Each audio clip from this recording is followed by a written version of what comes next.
Oi, pessoal, meu nome é Tayana e hoje nós vamos falar um pouquinho sobre as propriedades gerais da matéria. Afinal, o que são as propriedades da matéria? A matéria é tudo aquilo que tem massa e ocupa lugar no espaço. Tudo ao nosso redor, o ar, a água, os objetos e até o nosso próprio corpo é formado de matéria. Para entender melhor as características do material, nós estudamos as propriedades gerais, que são comuns a qualquer matéria, independente do seu estado físico. Nós vamos ver aqui algumas das propriedades gerais, que são elas: massa, volume, inércia, divisibilidade, indestrutibilidade, descontinuidade e impenetrabilidade. Nós vamos começar pela massa. A massa, em física, é uma medida da quantidade de matéria que um objeto contém. Ela é uma propriedade fundamental da matéria e está relacionada à inércia de um corpo, ou seja, à resistência que ele oferece à mudança em seu estado de movimento. Além disso, a massa é responsável pela atração gravitacional entre os objetos. Aqui do lado, nós estamos vendo diversas partículas na coloração verde. Essas partículas, elas formam a massa. Então, todo elemento, esteja ele no estado sólido, líquido ou gasoso, é formado por partículas que se unem e formam a massa desse elemento. Depois, nós temos volume. Volume em física refere-se à quantidade de espaço tridimensional ocupado por um objeto ou substância. É geralmente medido em unidades cúbicas, como metros cúbicos ou litros. E é uma das propriedades fundamentais na descrição de um corpo no espaço. Toda matéria tridimensional possui altura, largura e profundidade.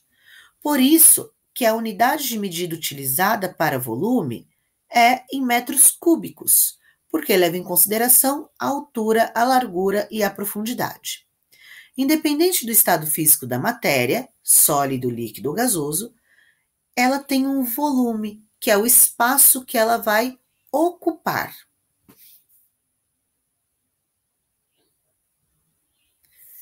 Temos também a inércia. Inércia é a propriedade de um corpo de resistir a qualquer alteração em seu estado de repouso ou movimento. Em outras palavras, um objeto em repouso tende a permanecer em repouso, e um objeto em movimento tende a continuar em movimento com a mesma velocidade e direção, a menos que uma força externa atue sobre ele. Essa é uma das ideias centrais da primeira lei de Newton, também conhecida como lei da inércia. Um exemplo é quando atiramos uma bolinha de papel no ar. Quando lançamos essa bolinha, segundo essa lei, ela tenderia a continuar em movimento com a mesma velocidade e na mesma direção na qual ela foi lançada, de forma ininterrupta. Porém, a gente sabe que não é isso que acontece. A tendência é que ela vá perdendo velocidade e que ela vai indo em direção ao chão. Isso acontece porque forças externas atuam sobre ela. Uma das forças é o atrito com o ar. Quando nós lançamos essa bolinha, ela entra em atrito com o ar, que gera resistência e vai diminuindo a sua velocidade. E ela tem também a atuação da lei da gravidade, que vai fazer com que ela chegue ao chão. Então, a resistência do ar reduz a velocidade e a gravidade vai puxar esse corpo em direção ao chão. De forma geral, então, a inércia ela vai falar sobre a capacidade de um corpo de permanecer em repouso ou continuar em movimento. E ele só sai do repouso ou vai atuar no movimento, né? Continuar em movimento, a não ser que nenhuma força atue sobre esse corpo, uma força externa, como eu falei, eu dei o exemplo, a questão da gravidade, a questão do atrito, né, que são forças externas que atuam sobre praticamente todos os corpos. Nós temos também a impenetrabilidade, que é o princípio que afirma que dois corpos não podem ocupar o mesmo lugar no espaço. Isso significa que a matéria não pode atravessar uma outra matéria sem deslocá-la ou ser deslocada.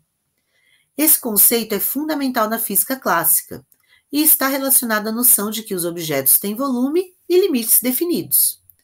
Aqui ao lado, nós temos uma taça. Inicialmente, ela está preenchida por ar, mas no momento que a água começa a entrar na taça, o ar é deslocado para fora.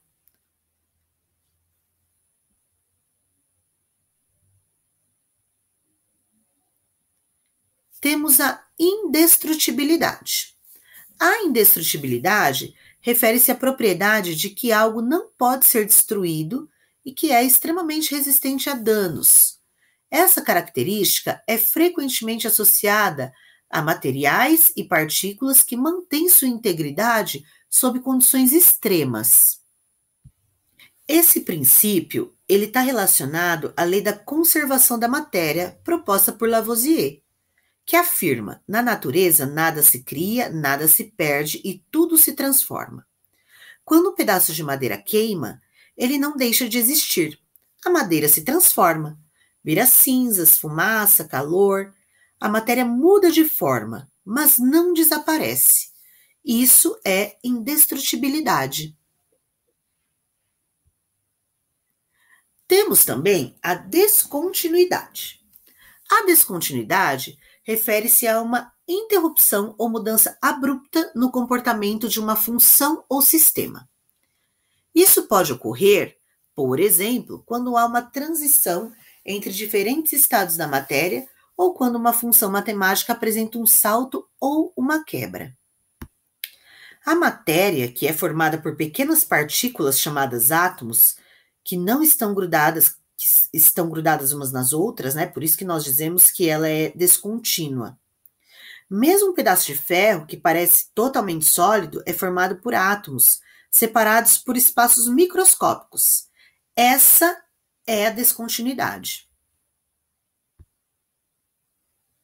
E, por fim, a divisibilidade.